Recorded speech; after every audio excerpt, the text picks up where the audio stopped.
Deer season is open for most of the country. If not, it will be very soon. Now, some hunters prefer to wait until at least October to get out there and start hunting, but others are eager to get out and enjoy some tree stand therapy.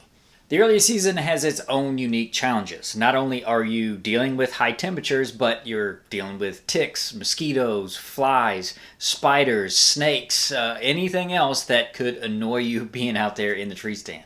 Deer are also in a sort of transition period for them, and it can make things a little difficult trying to close the distance on one if you don't know what's going on in their world right now.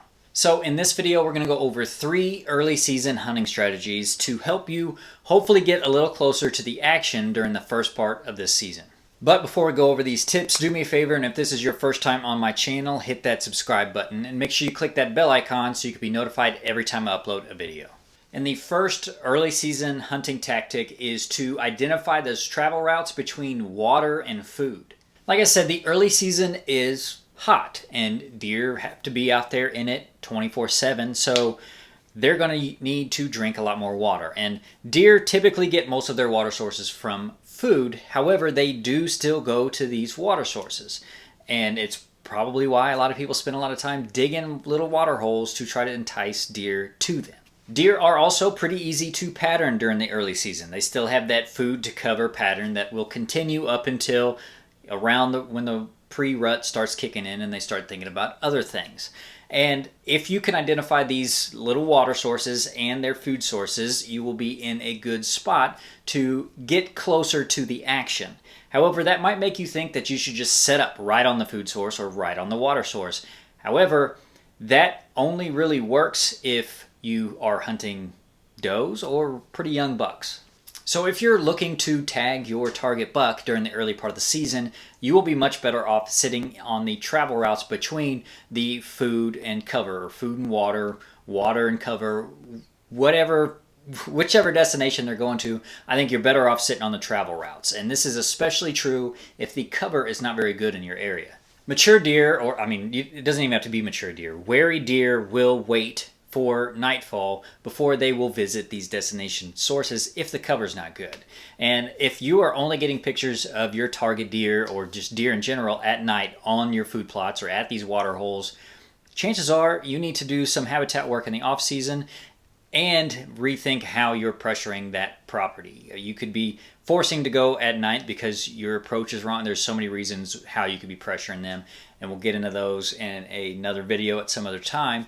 But you are much better off focusing your hunting efforts on those travel routes where you're more likely to see daytime deer activity. Which brings us to early hunting season strategy or tip number 2, and that is to not burn out your good pre-rut and rut stands.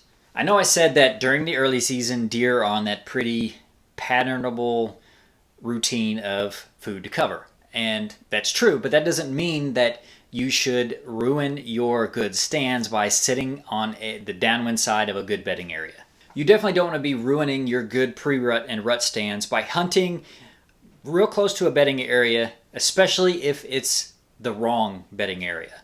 When it's hot, deer obviously need places to cool down, and those cooler bedding areas tend to be your northern and your eastern slopes, places that are going to get a lot more shade. They're going to typically have a lot more moisture.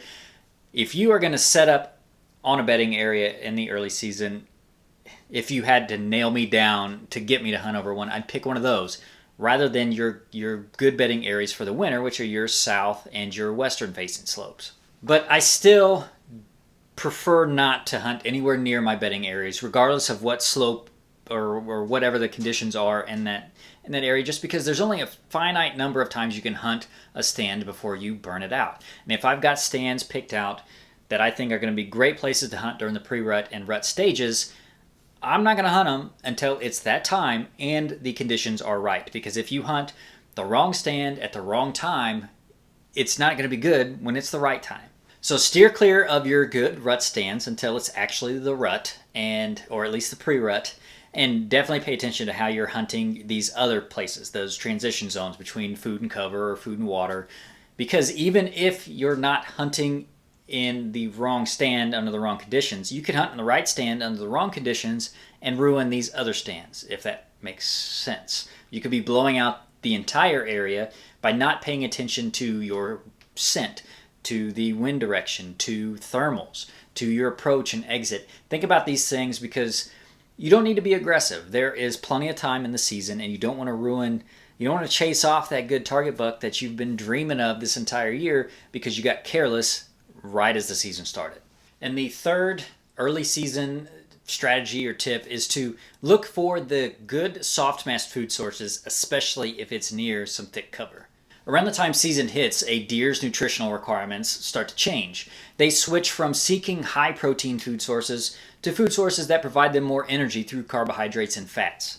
Like I said earlier, the early season is a transitional period for deer. Antlers are hardened and they're starting to shed their velvet if they haven't already. Winter coats are starting to be put on. Bucks are sorting out dominance, and their nutritional needs shift from needing more energy than protein. And that's where your mast foods excel. Every hunter knows that acorns is where it's at. Deer are flocking from everywhere looking for good white oak and red oak acorns. However, if you remember during the turkey season, it was late April, early May, I believe. If you're in Oklahoma, Kansas, Missouri, Illinois, we got hit with a pretty hard frost kind of unseasonably. And there were a lot of white oaks that were already flowering out to produce their acorns that were hit pretty hard by that frost. So you may find that you're having a hard time finding white oak acorns, or maybe you don't have a whole lot of oaks that produce a decent amount of acorns. You may not have oak trees on your property at all. And that's where your soft mast is going to carry that load. That's going to be your hot spot for deer activity for the first few weeks. Your soft masts like persimmons, apples, your American plum are going to be great places to hunt near during this early season if you don't have a whole lot of acorns on your property. And I think the American plum is one of the best because not only does it provide a good food source for deer, it also tends to form in nice thickets, which is great cover during that early part of the season. Do yourself a favor and know where the good soft mast food sources are where you hunt, and definitely mark the spots that have good cover nearby.